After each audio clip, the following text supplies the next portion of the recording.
এই ইলিশ তো তোমার এমনি গ্যারান্টি থাকে, তাও আমি জিজ্ঞেস করে নিচ্ছি। ডিম নাই, তোমার মতো করে করো, ডিম নাই মাছটা, ডিম নাই।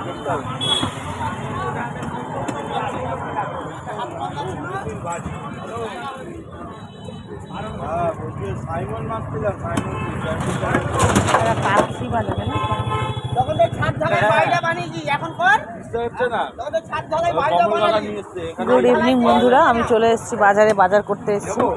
দেখি একটু ফিশ মার্কেটে আসলাম, ভাবছি দেখি ইলিশ মহাদেব দা, এই যে আমাদের পুরনো লোক, এখানে মোটামুটি সবাই পুরনো, আমার সবাই চেনে। দেখি ইলিশ যদি কম করে নেয়, 1500 বলছে, দেখা যাক। আর এই আটটা দারুণ আছে, এই আটটা টুকরো করা। না না, অতটা দিও না, অনেকটা তো, অনেকগুলো রকমের নেবো না, অনেক রকমের নেবো। 500 টাকা কিলো, কেটে নিলে 700 টাকা কিলো। মাথাটা আমার পুরো 200 গ্রাম ওজন আছে, তুমি আমার পুরনো লোক হয়ে আমার সাথে এরকম করবে? মাথাটা ওজন আছে কি, 200 গ্রাম ওজন হলে দাম কতটা নেবে? ততটাই না, ভালো আছে যেটা হলুদ আছে, দেখেছো?